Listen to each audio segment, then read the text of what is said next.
The words hit me before I had even stepped through the doorway. Sorry, you're not invited. Not whispered, not quiet, a declaration.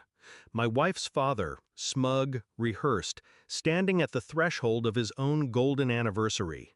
Behind him, chandeliers bled gold across marble floors. Laughter, music, the smell of wealth. Then came the other line, "Get this beggar out." Security moved. Black suits, blank stares. Their hands hovered near me like I was some kind of disease. I didn't speak, not then. Words were worthless in rooms like this. I felt my wife's eyes on me, cold, deliberate, waiting for me to make a scene.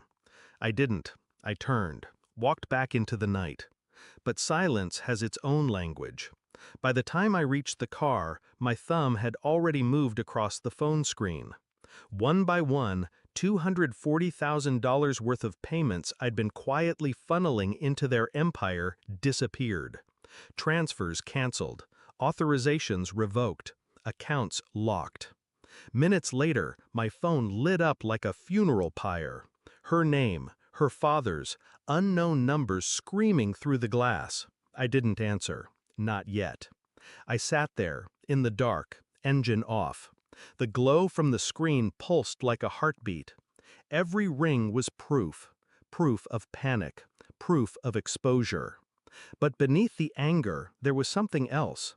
The look she gave me when I walked out, my wife. Not surprise, not regret. It was calculation. Like she'd been waiting for this moment. Like the trap was hers, not mine. I replayed it, again, again.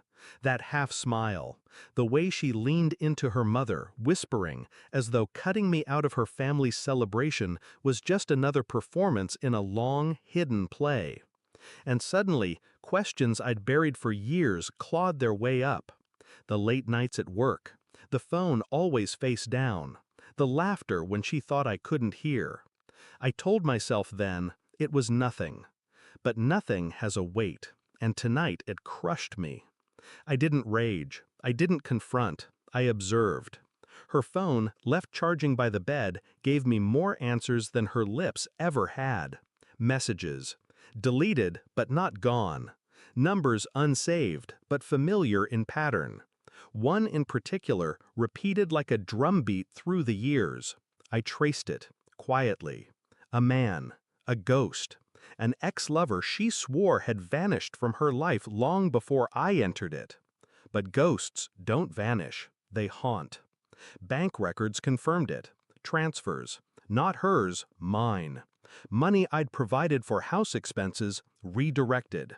Disguised. Fed into an account that wasn't ours. And then the photos. Buried deep in cloud storage. Him, her, together. Not recent, not ancient. Continuous. A thread woven through our entire marriage, invisible until I pulled it taut. I didn't sleep. I didn't eat. I built my case like an architect builds a cathedral. Precise, quiet, inevitable. DNA testing came next. My son, my pride, my blood. When the envelope arrived, I didn't open it immediately. I sat with it, felt its weight in my hand. Heavy, but not as heavy as the truth inside.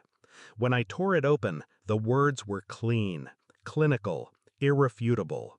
Probability of paternity, 0%. I didn't scream, didn't cry. I waited until dinner. She sat across from me, unaware, scrolling her phone between bites. I placed the folder on the table, beside her plate. She looked at it, then at me. "What's this?" I didn't answer. I didn't need to. She opened it, read, froze. The color drained from her face. Her fork slipped from her hand, clattering against porcelain. She looked up at me, mouth open, eyes wide, searching for mercy. All she found was silence. "I know," I said finally. 2 words. Enough. I slid my phone across the table. On the screen, her messages, her bank records, her photos. Every lie documented. Every betrayal exposed. Her lips trembled. "Please." I raised my hand, not to strike, to silence. You wanted me out tonight, I said, calm, almost gentle. Now you'll get your wish. She leaned forward, desperate. We can fix this. No. The word cut sharper than any blade. I stood, pushed the chair back slowly, deliberately. Every movement a sentence in the verdict she already knew was final. As I walked out, her sobs followed me. Not sorrow, fear, the sound of a life collapsing. Outside, the air was cold, clean. For the first time in years, I breathed without weight on my chest. The phone still vibrated. Calls, messages, panic bleeding through the screen. I let it ring. In the rearview mirror, the house shrank. The woman inside shrank with it. Once, she was everything. Now, she was nothing. I didn't lose a wife. I didn't lose a son. I shed an illusion. As the road opened before me, I felt no anger, no grief. Only clarity. Betrayal doesn't end with fire. It ends with silence.